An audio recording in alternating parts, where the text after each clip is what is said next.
Hey guys, this series of tutorials will cover what I did to develop my example scene, which is about the fortification of Yale as an institution in the future, right? My reference images start to talk about the initial totem, which is the police call boxes that are scattered throughout campus. And based on some of the images I found about this disturbing militarized police response on the campus of Yale, and just projecting that into a future where the institution is completely militarized and separated and guarded. And so I'm looking at elements. I'm using brutalism as an example, or as a architectural style that relates to an idea of the citadel, using Corb's Algiers project as a model for this long citadel wall that defines the border between on campus and off, and using images from Battle of Algiers, the film, to help guide the sort of look and feel of the campus. Looking at reference images from films and from reality, and like diagrams about what a barricade or a checkpoint starts to look like, what elements are included in them, and I'll start to use those references to find and gather assets that are going to make my checkpoint that much more convincing. Ideas about sea level change, and assets that I might start to incorporate into the water side of my scene. Starting to gather assets from Sketchfab, and using Mixamo characters, based on the reference images that I'm gathering, and then just looking for as many visual references as I can, that starts to convey atmosphere. So like the eerie stranded boat, the soldiers on the beach, the color and contrast of these scenes, defensive and fortification assets that might be useful to include in my beach, the beach side of my scene, and just like understanding what sort of natural what the natural environment of the beach begins to look like as I start to develop my landscape. And then gathering iconography and things like that becomes very helpful, just so that my scene is always referring back to the context in which it is situated. And then this is an exercise we've been doing more recently, which is sketching things out and really defining our narrative in as clear a manner as possible. And so I started out with a circular citadel, which I ended up not liking, and going with something like the Le Corbusier project, which has this really long defensive wall.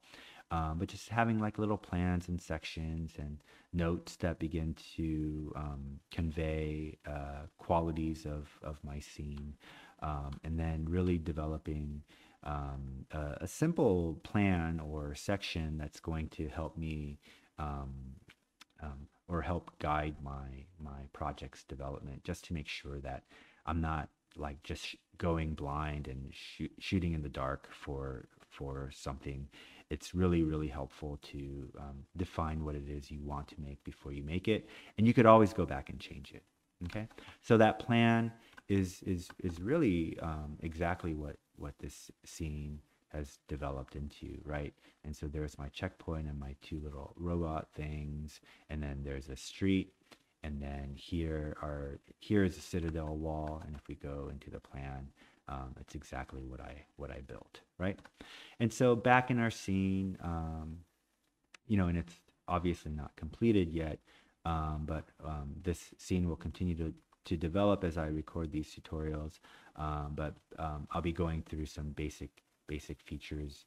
A lot of these all of these are just Sketchfab or Quixel assets that I imported from the internet and deployed, which you guys all know how to do. But what I'll show you are some of Unreal's landscape building features, which is how I created this beach. Some of the foliage tools that are available, which is how I began to add some of these like wispy grass assets, and I'm deploying like these Quixel 3D assets, and I'll talk about how to like blend these into your scenes without seeing all of those like a lot of like the heavy seaming between assets that you'll get when you sort of cross two digital models together. I'll talk about things like decals and Quixel, which help break up the kind of repetition of a lot of the textures you might be using, but it also adds to the atmosphere and the specificity of the scenes you're developing. And then just kind of show you the workflow of, here I just have like these blank walls. I'm gonna delete all of these, this little these three walls, and start showing something of a series of stairs leading up into campus that begin to refer back to scenes from the Battle of Algiers. And in addition to that, I'll go over customizing assets that you find. So in this case, this is a Sketchfab asset that I'll start to customize to begin to look more like the totem of the police call boxes that I found, or that I'm using. And this Humvee, you can see I already customized to start displaying Yale colors and iconography. So again, taking some of the generic assets that you're finding and really trying to customize them to your scene so that they better tell the story that you're trying to tell. Okay, so next up is I'll be going over creating these landscapes and applying foliage in Unreal Engine. We're going to start with a project from scratch. So I'm using 4.26. As I said, 4.26, 4.27 are probably the safest for VR, just in case we can't, just to avoid bugs and things like that. That's not to say that UE5 won't work. Just test frequently and test often so we can fix any problems you might run into. Okay, but I'm going to start with 4.26 because I want to exercise some additional caution. We're going to create a new project. Again, keep track of where your projects are located and save them locally to the C drive. But with that said, you may want to periodically back your projects up so you don't lose anything. In fact, you should back your projects up fairly often in case you need to go back to a previous version in case something goes wrong. All right, so we're going to call this Y.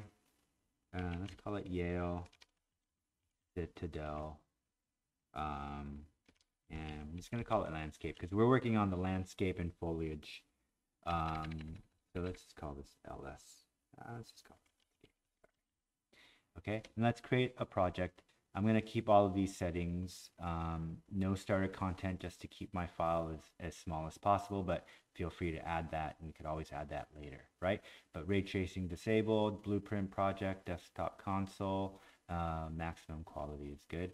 And then go ahead and create.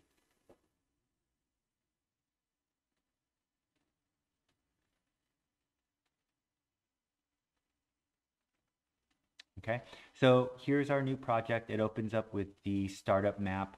The few things I like to do is I like to open my content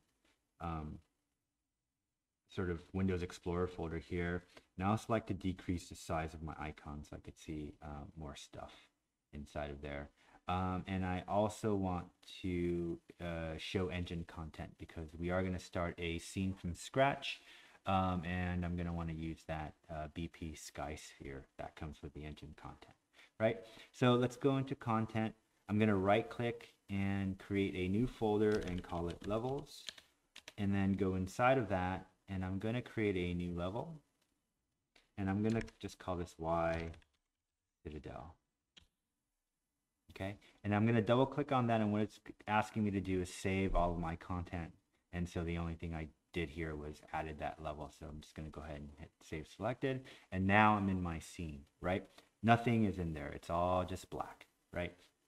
So a couple of things we'll want. We'll want a directional light. And this will be our sun. And notice that didn't do anything because there's nothing to light.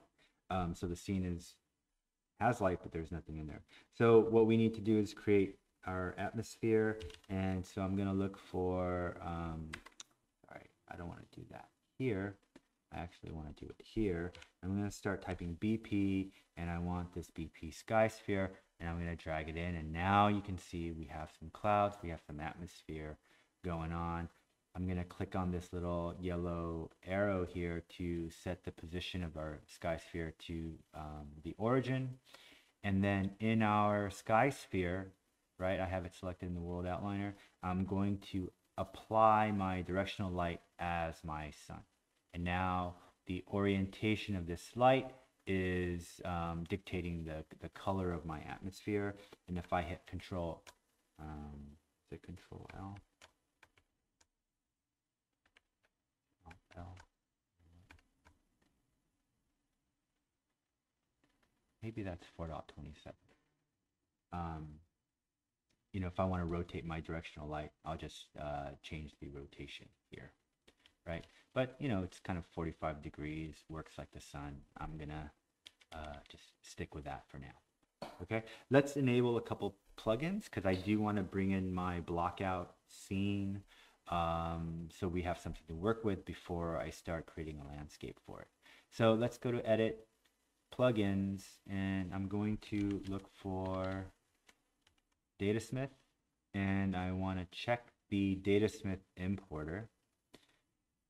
And I'm going to go ahead and restart the engine. Okay, while that goes, I'm just going to note, well, first off, it's already done. There are landscape tutorials available for you in the box drive, so feel free to go into that. And it's far more extensive in terms of the different aspects of landscapes you can tweak and deal with, but I'm essentially just working with very basic features of the landscape creation tools in Unreal Engine just to create my beach scene, right? I'm going to close out of this, and notice that when we restarted, we're back in the startup map. I'm just going to go into my project settings under maps and modes, and I'm going to set my editor startup map and my default map to my Y Citadel so that next time I open Unreal Engine or open this project, I go into the scene that I'm working on. Okay. The default map obviously is going to be very important when you package your project. That's the level that's going to get packaged. Okay, so here we are back again. Nothing in our scene. I could add a couple of things. I could add a skylight in here as well, which will help with some of the reflected light and the indirect lighting. I'm going to add a volumes. I'm going to add a light mass importance volume, right? Our scene needs that at a minimum, and we also want a post-process volume, right? And so we can reposition these and resize these as we want. The post-process volume, I can just check infinite extents, and it's just going to affect the entire scene, right? But first and foremost, let's bring in our context. I'm going to create a new folder here. I'm going to call it Datasmith. And I'm going to click on my Datasmith Import button, and I'm going to import my geometry, right? Looking at 3ds Max, I basically created a Rhino walls, right? Which were visible in the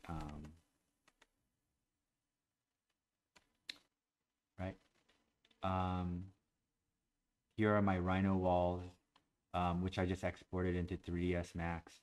I'm gonna which I imported into 3ds Max. And all I did with this was created this little volume here, which is my UVW map.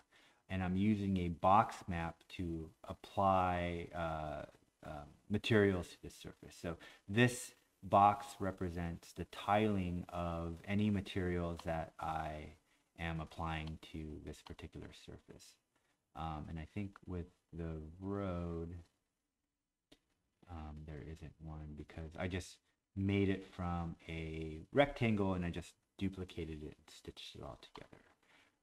But I'll go over some basic 3D modeling when I start building out my stairs here. But this is essentially where my scene is. So if we go back to the Moreau board, here's my plan sketch that I'm working off of. Here's kind of that little turn off of the road, the long road along the long citadel walls. And then I need to work on this area, which are like stairs leading up into campus, which are going to start to read like the stairs into the Casbah from the Battle of Algiers. And then I'm going to start adding my robots here and a checkpoint here. And then here are my berms on the left and right of my checkpoints. And I'm going to start adding like barbed wire and fences and defensive barriers and defensive elements. Okay. And then here's the beach and the ocean. And I showed like these logs for like amphibious vehicles. So that's the basic layout of my scene. And here I have a few of those components. I exported this out as a Datasmith asset, and in 3ds, or sorry, in Unreal Engine, I'm going to go ahead and import that. So let's go and find that. Again, you're going to want to keep track of where all of these things are located and save it in a place where you're going to be able to find it. Bring this in. Okay, so here's my Datasmith asset. I'm going to go ahead and click open. I'm going to send it to my Datasmith folder. And I really only want the geometry and the materials. I don't need lights, I don't need cameras, and I don't need animations. If you left those checked, it's no big deal, but I'm just going to leave it unchecked for my own purposes here. So I'm going to select this, and I'm going to hit F. Oh, can't focus any more, I guess. What's going on here? Let's select my post-process volume, and then I'm going to hit F to focus that. Okay. So here we are. Here's our scene. Here's our road. Here's our sidewalk. These are just planes, right? So our road is just kind of a plane with a bow on it, kind of like roads have like a little bulge or belly in the middle for drainage. And then here are our sidewalks, and then here are our buildings, right? So I'm going to add a landscape to this. And the way I do that is I go into this modes button, click on it, and I can select landscape. And what this does is it provides me with a preview of a landscape, or of the landscape as would be created if I kept the default settings, right? And so if we zoom out, we can start to see my wall stretch quite a bit on either side. And so what I might want to do is just kind of extend this out. And I might do 2x2 sections, right? And this is probably good enough. I could rotate my landscape so that not so much of it is in the background, but I could also go ahead and delete a lot of these quads that are not being used as well, right? So I think this is pretty good. I'm just gonna go ahead and hit create. And so here's our landscape. And I'm just gonna go back into my select mode, which is like the default mode, right? And so let's zoom back in and just kind of take a look at what happened here, right? So right now our landscape is actually covering our road. So I'm just going to lower this down. And there is our road. And let's set the Z to 0 and see what happens.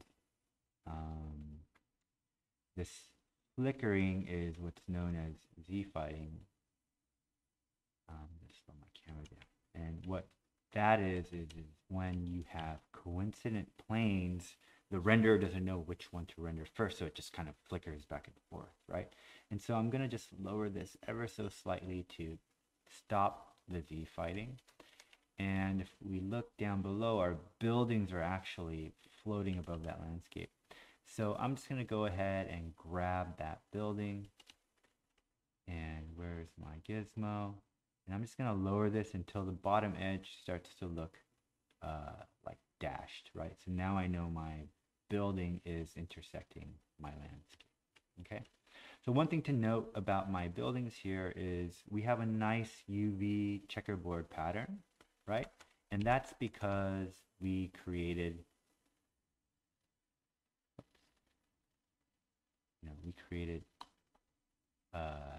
this little UVW box, right? And what this does is it's using a box modifier, which is just kind of using the orthogonal sides of a cube to apply the UVW map, which means our textures will appear in this way. And so you generally want a square checkerboard pattern that's usually going to result in some nice looking materials, because if you recall from earlier conversations, all materials are based on texture files, and texture files are all square.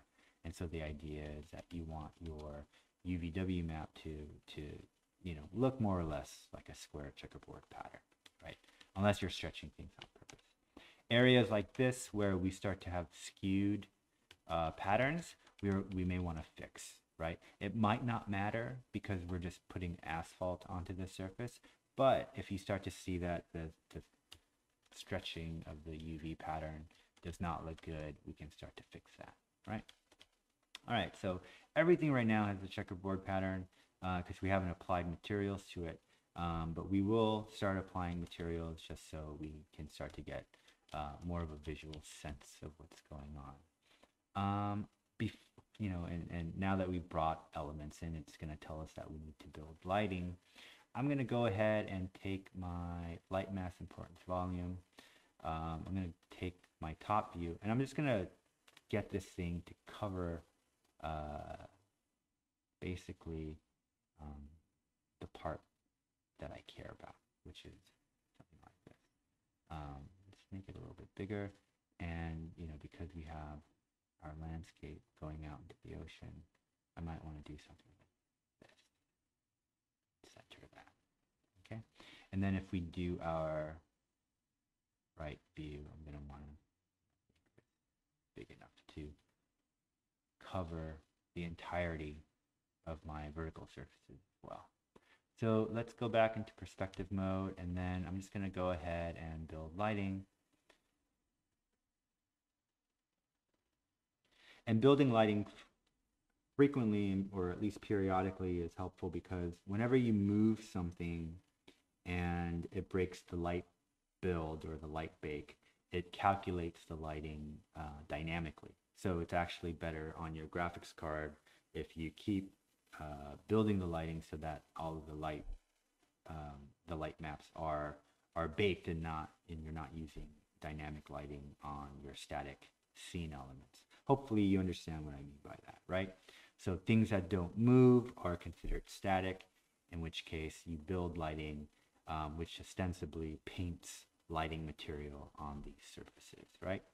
And so for instance, this shadow here is being cast from this volume here, but this shadow is not dynamically created. It's actually just a dark patch that's painted onto this landscape surface. And that's how static lighting and light baking works, okay?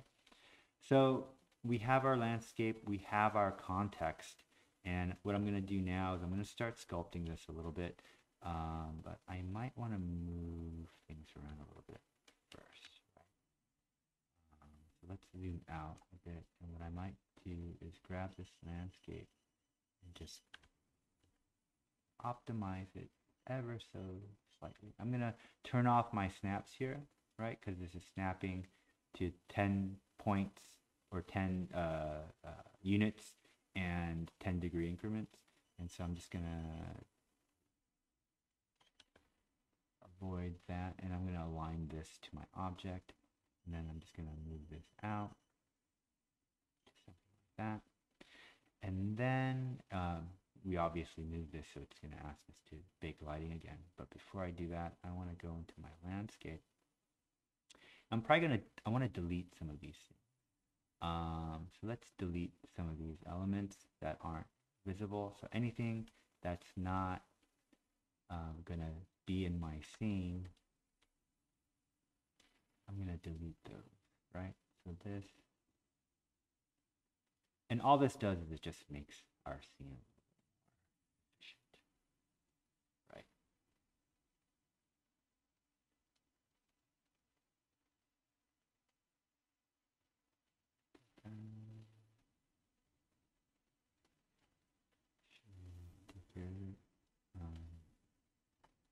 Yeah, I think that's good enough for now.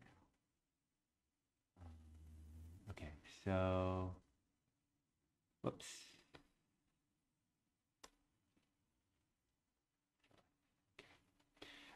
So now we can start sculpting our landscape.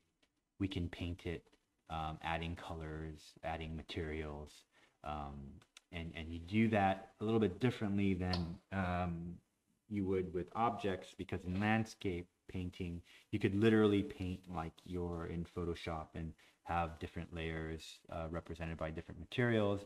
So like you can have grass, you can have mud, you can have dirt, you can have rock, and you can start to paint directly onto these surfaces as if you were in Photoshop, right? And the same thing more or less applies for sculpting a landscape, where we can start to, sculpt and build geometry, right? So let's slow down our camera a bit, just so it doesn't drive us crazy. And so here's my Photoshop brush, essentially, right? So we have the strength of our tool, we have the size of our brush, and we have the influence or fall off, right? And so fall off is like feathering the effect of the tool, right? So if I had something very hard like this, you can start to see the edges of the landscape are really very much vertical. You could also see the geometry, right? The landscape geometry is not very dense, as you can see from what I had just done, right? So I'm going to actually create maybe more of a fall off here. And let's see if I can make a nice little berm. I'm going to reduce the size of my brush. Just kind of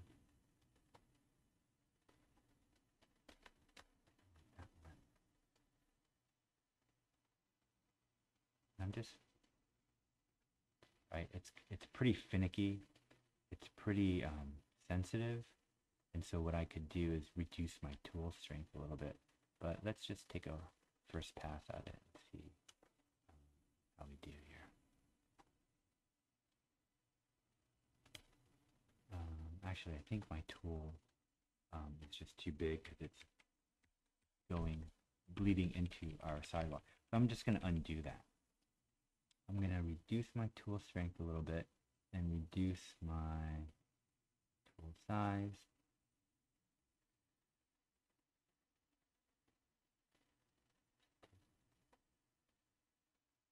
If I hold shift and click, it goes backwards. So it's building down as opposed to building up. And so I can get to eye level and see if we can tweak this. That looks pretty good. And I'm going to do the same here. Just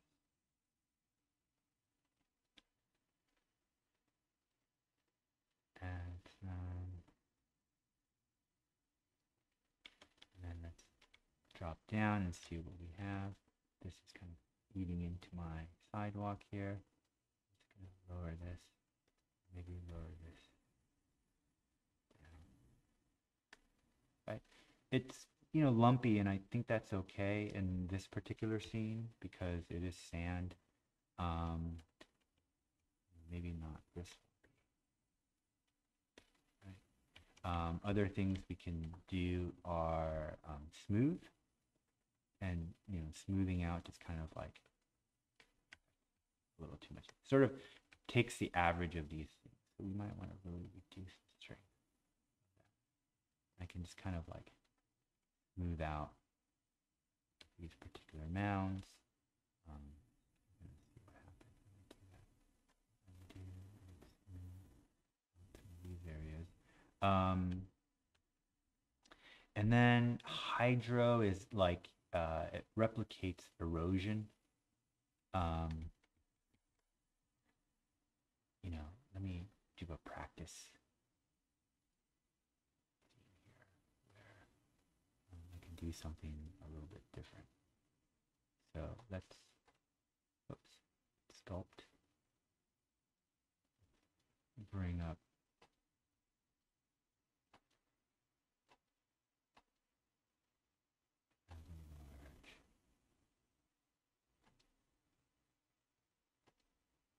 right, sort of mound, right, more of a rolling hills, let's say.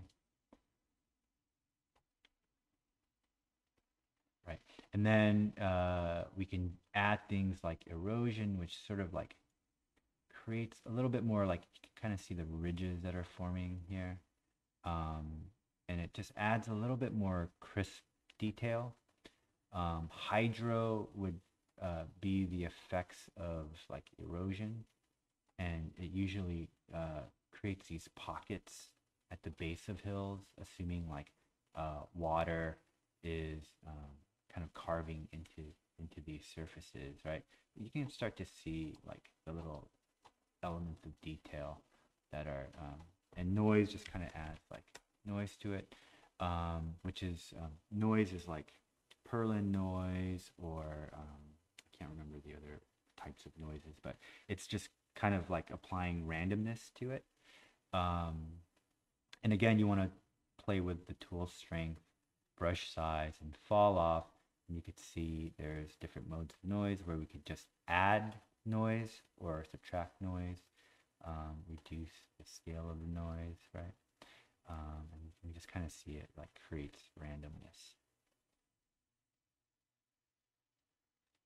Right, so if you just kind of want to create like this random landscape, you can start to do that, and then like we can start adding erosion.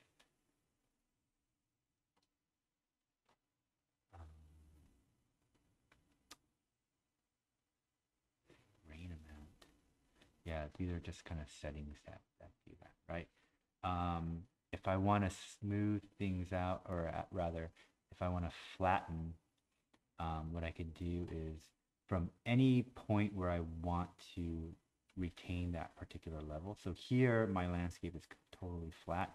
So then if I click and drag from there, I just basically take everything that I've done and just, it sort of flattens it back out to zero. If I have a target, if I want to drop this down to negative whatever, or positive whatever, so like if we get positive, 400, it just kind of lifts that landscape up to that particular level, right?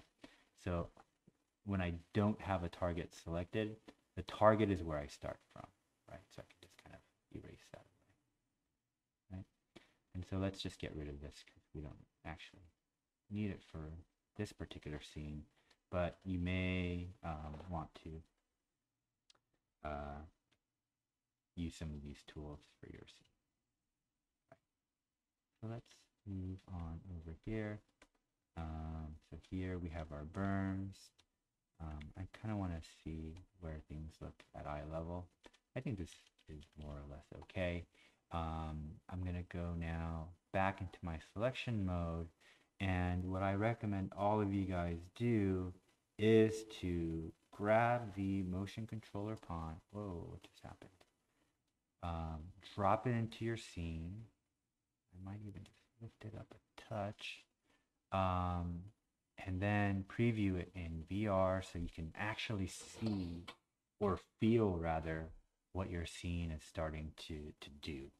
Okay, so maybe the berms need to get bigger, maybe the buildings need to get smaller, maybe the road is too wide or too narrow, right? You're only going to be able to tell when you're actually in VR and you can kind of feel these spaces for what they are, as opposed to just seeing it on a 2D screen, right? It's actually quite different. So let's build lighting again. And I'm going to go ahead and, right, this is done. Right. So I'm going to go ahead and click on this little drop-down menu and hit my VR preview. I've got my little hand controllers here, right? I can pop this headset on. And I don't know why, but I'm floating kind of space here. And my hands are down there. What's going on? Having this problem before too. This might have to do with my VR game mode and the selection of my phone. So you can see my hands way over there, and it's not actually grabbing anything. So there might be something wrong with the game.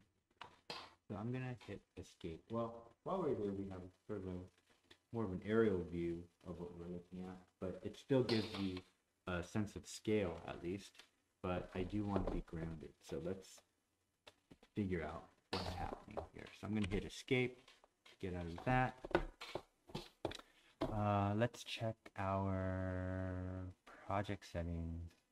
Go back to maps and modes. We have our, it's set at game mode base. And our default pawn, I wonder why it's doing this and it's not giving me my VR mode. Let's just do game mode.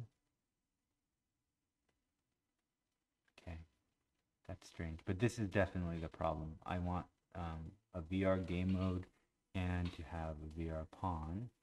And so our VR pawn is here. Our world settings.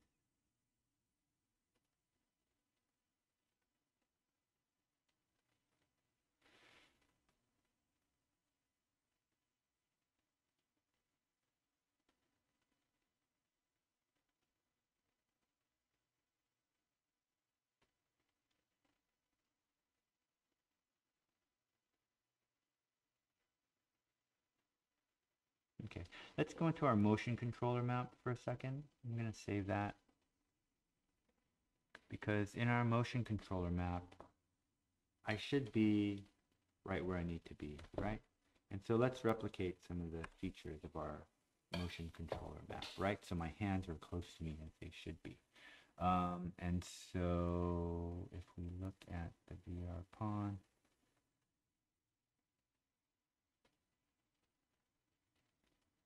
game mode override none.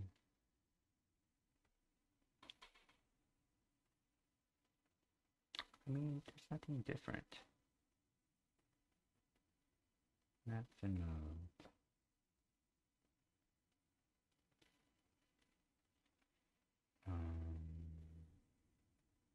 Let's see if there's a player start. No.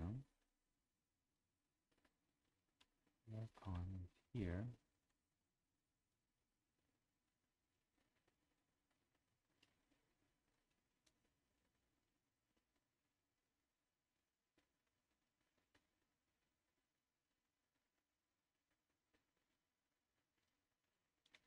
The only thing I could think of is navigation, perhaps. It needs a navigation volume. So let's give that a shot. And hopefully that fixes things. So let's go back into our level. In our volumes, I'm going to create a nav mesh bounds volume. I'm going to lower this. Let's just go into our details and set this to 0, 0, 0. I'm going to go into my top view and I'm just going to go ahead and increase the size to just sort of match more or less. Right, except I don't need it to be as tall.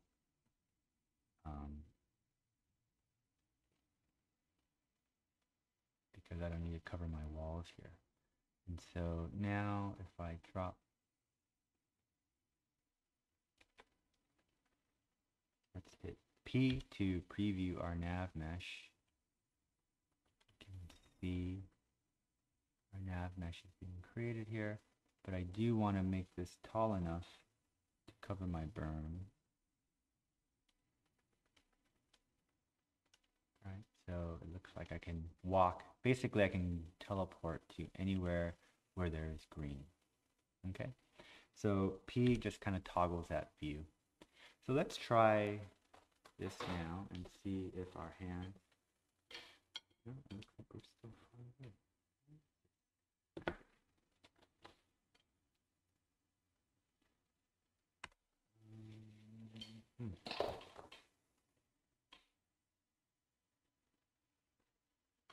This is a motion control palm. Oops.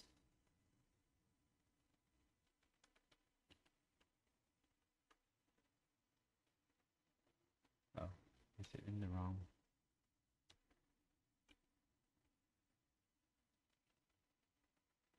What happened to our landscape?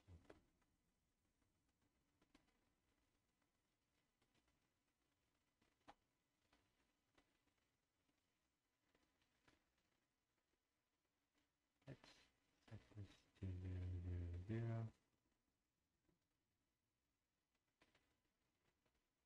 So I can see my landscape through my camera, but for some reason my landscape has disappeared here. P. Oh. Okay. So now I'm on the road. Let's see if see, I'm not spawning at the position of my palm for some reason. Why is that the case? Okay, I'll troubleshoot that and figure out what's going on. Hopefully you're not having the same problem.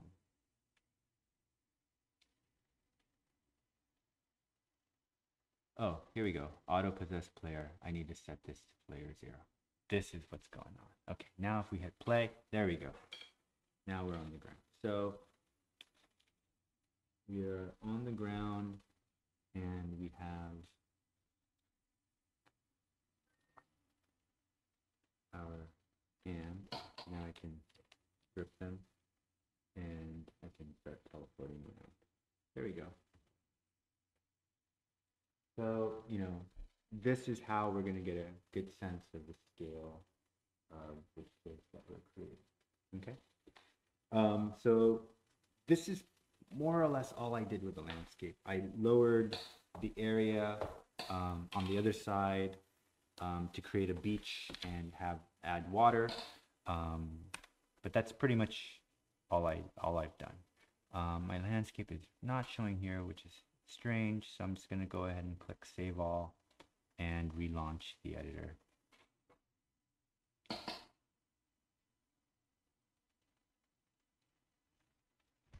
Let's go back and open up that project.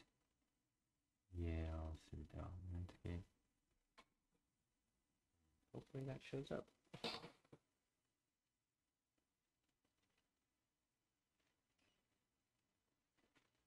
Nope. Oh, did I just turn off the visibility? No.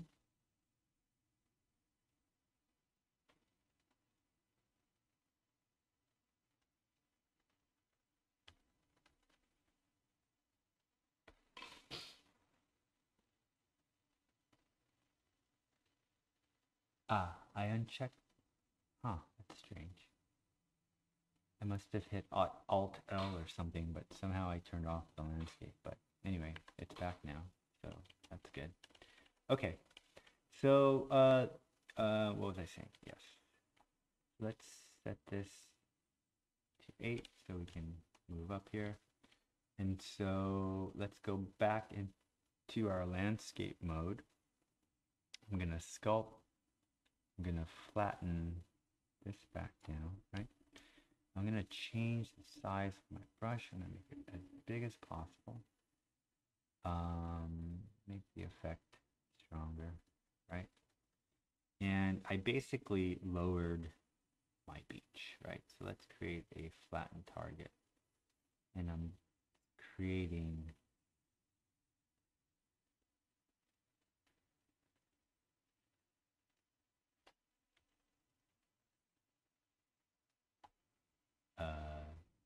another tier, which represents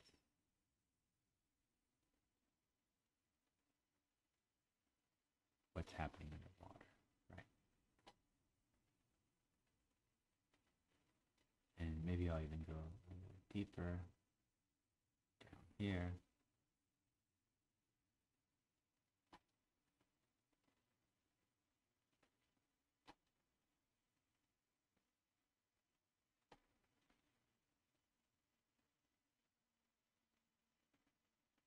Right? I mean, I'm never going to see this stuff, but that's okay. And then I could just kind of smooth all of this out.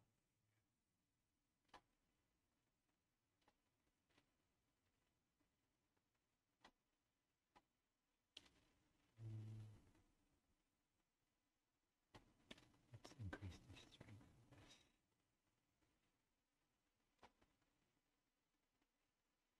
Just like smoothing it out, just to not have such a harsh transition.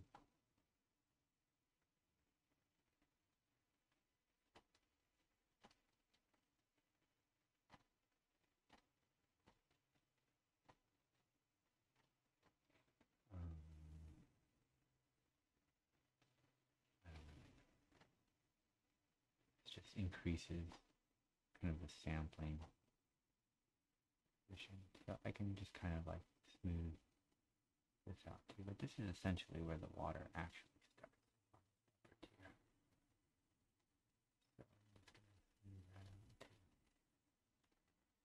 Right, and at some point I'll just add water, kind of show you. But if I wanted to just visualize that, let's go back to select mode. I'm just going to drop in a plane. Let's set this to 0, 0, 0, and then bring it out here. I'm just going to scale this to 5,000. Going to reset this.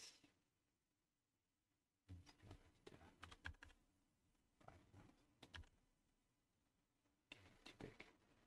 Let's do 500. Unlock this.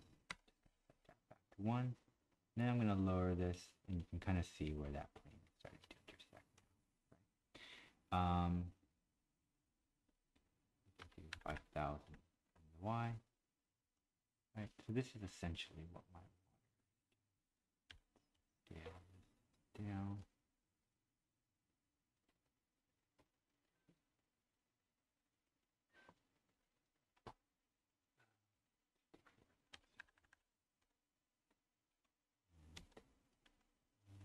This. Rotate it. Right, so this is what my water is supposed to be, right? So this just helps us visualize that.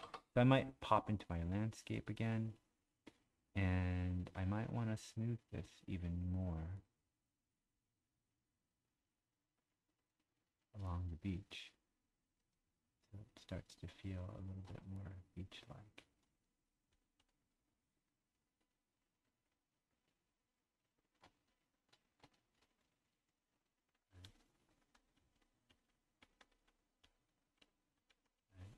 Here's our beach. Okay. And I'll swap out that plane for water, but you get the idea. So let's go back into select mode. And so let's raise this up.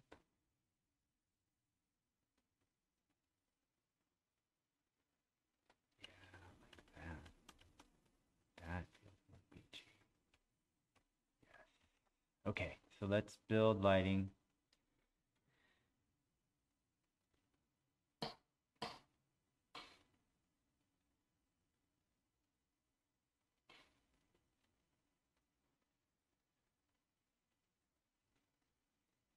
And while that's working, I want to grab some sand, right?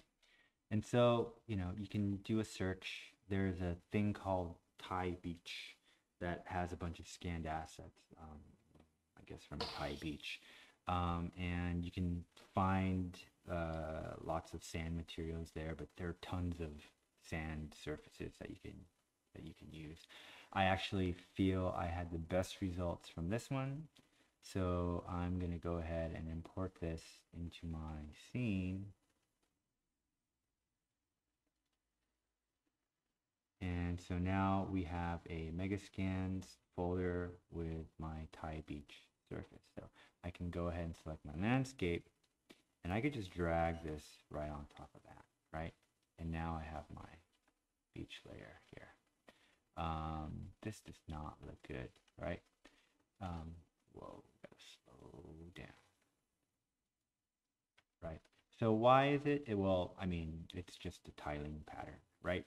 A landscape has a lot less density in terms of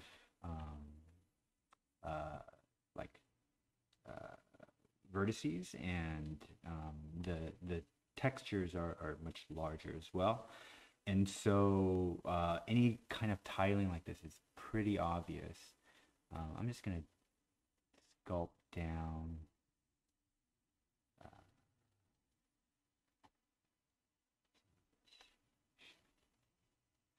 Too tall.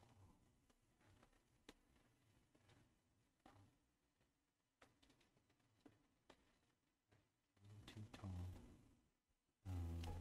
And I could probably smooth stuff out here, or even like add.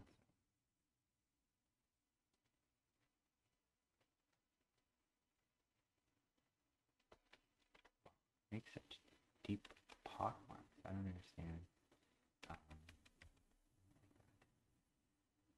don't like that at all. Right? But at this scale, the effects of these are like quite what's the right word? It's not as detailed as it was when I was creating like this massive landscape. So just bear that in mind. But I think this is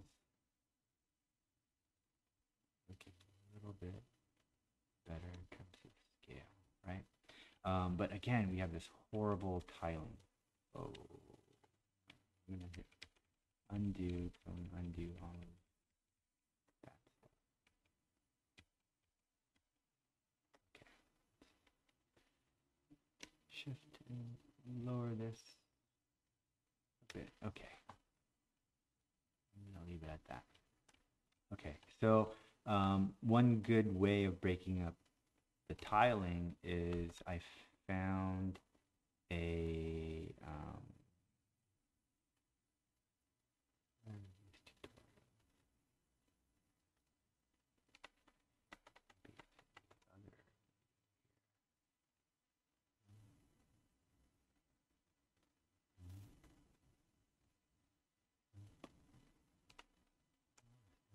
here.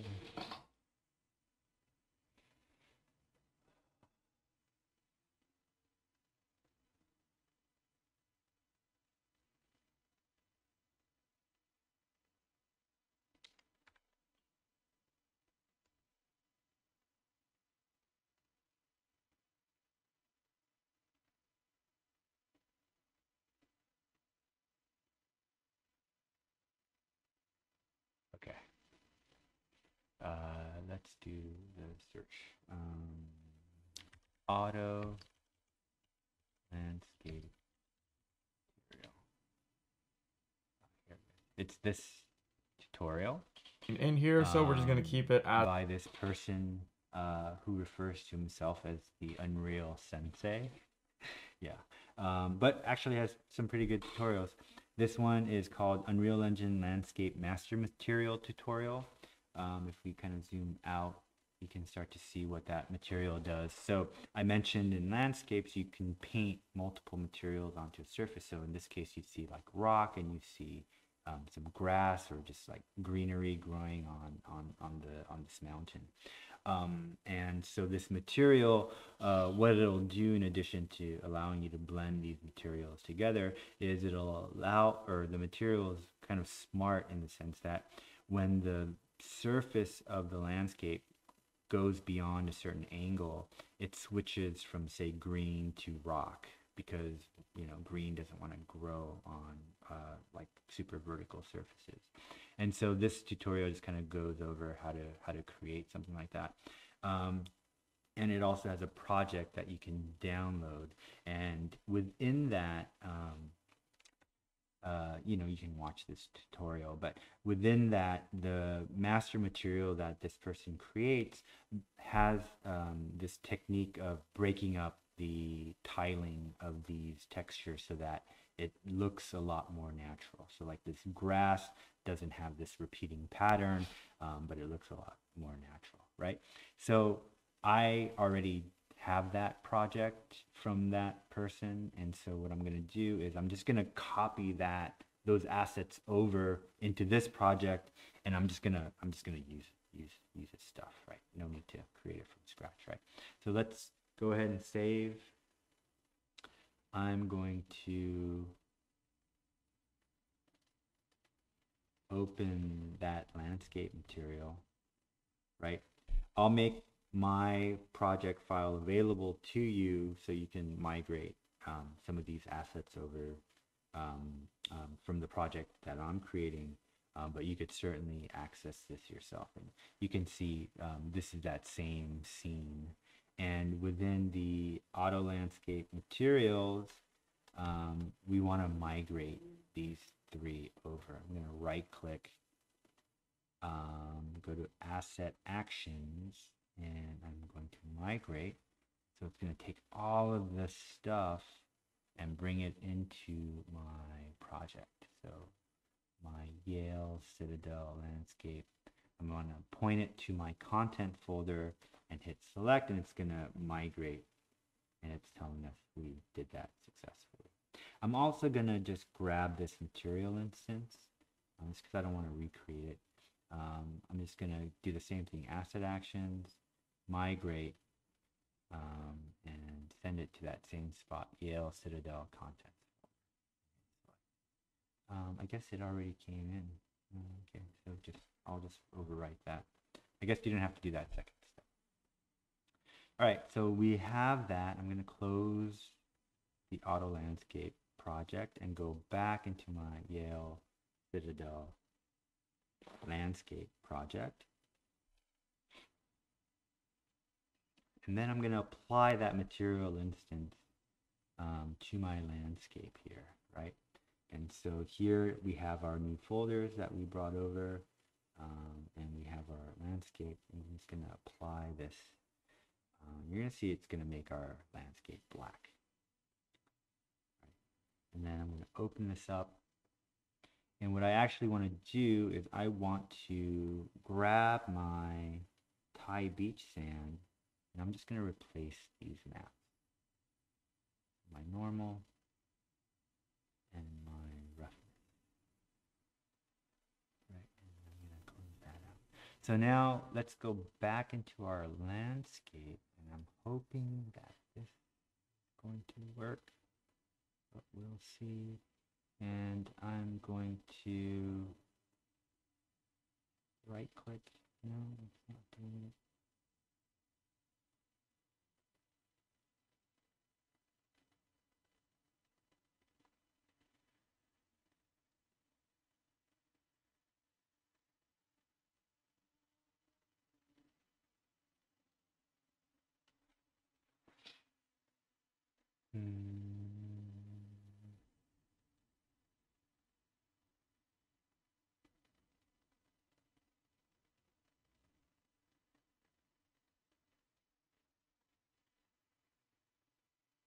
Okay, so all I did was I clicked on this plus button, which just kind of activates our material A.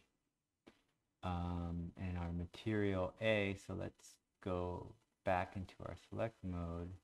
Our material A is here.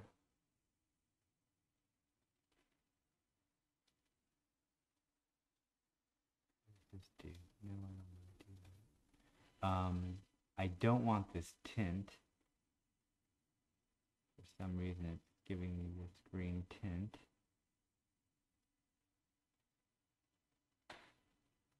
Okay. Let's just turn it off, rather. Why does this look so horrible?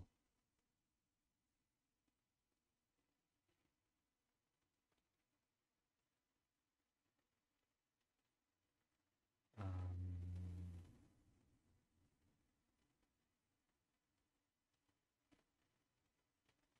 let's set our tiling to be, let's try 0.5. Right. So you can see that we don't have this pattern, right? If I turn off this thing called cell bomb,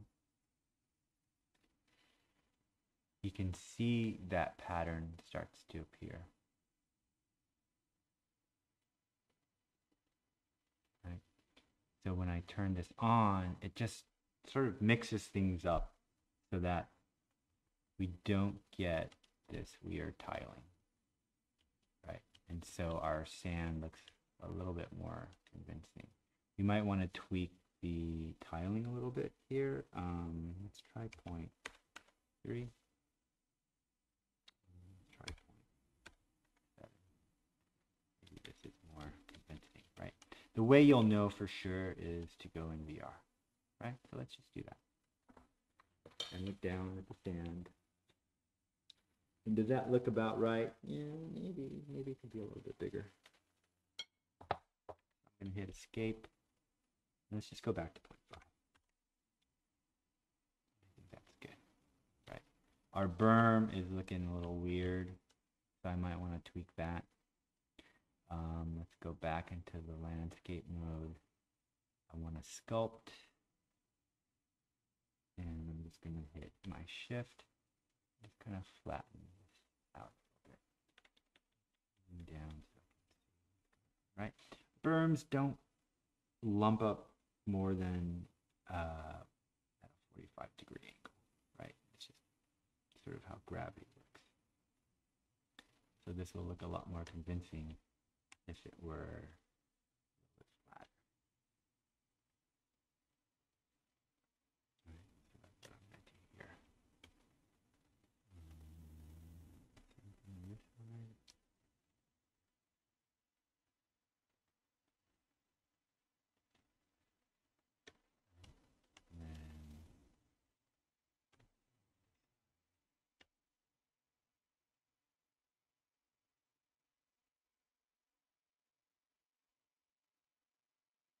And then so tweak accordingly. Look at reference images, things like that, like the angle of the berm, for instance, does make a difference, right? Because our eyes are at least subconsciously kind of built to see things that are realistic versus not realistic. And if it's not realistic, even though we can't quite put our finger on it, it starts to enter into that kind of uncanny valley of landscapes. And so, use reference images, like you can type up or Google search berms, desert berms or beach berms, or find images of like Fire Island or something like that. Take a look at the angles and try to match things accordingly. Okay, but that's pretty much all I did for my beach landscape. And so let's go back into selection mode. And what I'm going to do next is I'm going to start adding some foliage here. I want like that wispy grass-like stuff. So that's what we'll do next.